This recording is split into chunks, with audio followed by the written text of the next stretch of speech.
Definitely not the commissioner yet. This is NFL Commissioner Roger Goodell and Inspire Change guy Jay-Z. Was later lifted to taking a knee. This is Colin Kaepernick, whose movement Hove undercut. How can you explain the picture that was tweeted by you? Sure. So the young man had asked me to cut his hair. And this is Sally Hazelgrove, founder of Crushers Club. Crushers was one of the two foundations the NFL and Rock Nation would donate part of the $400,000 investment. Since the partnership was announced, disturbing photos like these of Hazelgrove cutting off black men's locks surfaced. So the young man had asked me to cut his hair.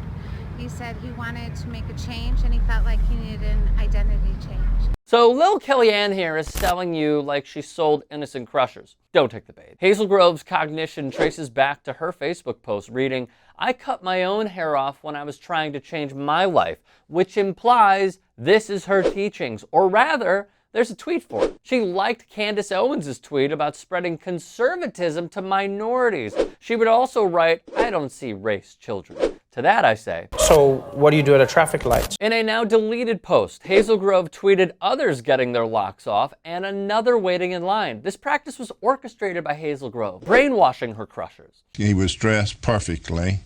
I said, "Do you have any tattoos?" He said, "No, sir, I don't have any." I said, "Do you have any piercings?" He said, "No, sir, I don't have any." And I said, "We want to keep it that way." That is former Panthers owner Jerry Richardson, who mandatorily sold the team after his sexual harassment on team employees became too overbearing. Took care of the hair he was thinking about growing. And I said, "We want to keep no tattoos, no piercings, and I think you got a very nice haircut." You sound like a Lombardi. No, I just, it sounds reasonable to me. A similar aura to Hazelgrove. Want to recruit nobody with locks like mine. It's not that we don't recruit them, but we make it very clear that once they get in here, they're not going to have their hair that way. Yeah, but that's kind of like basically saying like you're not going to bring nobody in with hair like mine. Probably not. And Jim Boone, University of Arkansas Fort Smith's head basketball coach, heard here in a recording. The racism watchdog barked away on Twitter at Hazelgrove, warranting criticism for the NFL selection. Hazelgrove has made poor choices of her own. Building the wall is liked by Hazelgrove, metaphorically and quite literally, per her social media. "It's so cold outside, I just saw a teen with his pants pulled all the way up," liked the racist Hazelgrove of a racist joke. She liked a tweet calling Donald Trump the most pro-black president. The Native American who mocked teens in MAGA hats, turns out he's a con artist hired by Soros, was liked by Hazelgrove, defaming Nathan Phillips. How could anyone still trust the media? The attempted public lynching of high school kids because they wore MAGA hats. Journalism is dead, written by literally living with his parents, Charlie Kirk, and liked by Sally Hazelgrove. She liked tweets praising police, including Trump's tweet, "Police officers are the best of us." Counter to Colin Kaepernick's movement, Hazelgrove thinks cops are the victims. Thus, her teachings are passed down. And that's the Black lives and everybody lives matter. Everyone, actually, everyone. Not just black, everyone matters. Said one former Crusher who was asked to record a video and post, then retweeted by Rock Nation after all this surfaced. There's a pattern here, everyone. "All lives matter," tweeted Hazelgrove. "Cut off all funds for illegals," was another liked tweet by Sally Hazelgrove.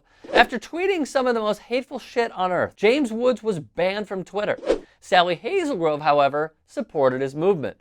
Diamond and Silk are deplorable, but to Sally, they mean something else. If black people want to call out slave owners, they need to first call out the Democratic Party, who embraced slavery and didn't want it to end. Sally Hazelgrove supports Hitler-loving Candace Owens, who still will not debate Kyle Kulinski. Sally Hazelgrove is attempting her own teacup in the form of Crushers. She devalues black culture with lock cutting. As the Post wrote, "Few things in African American culture are more politicized than hair." Much of this is rooted in the outsider status of our hair in a society that deems European standards of beauty inherently more valuable than any others.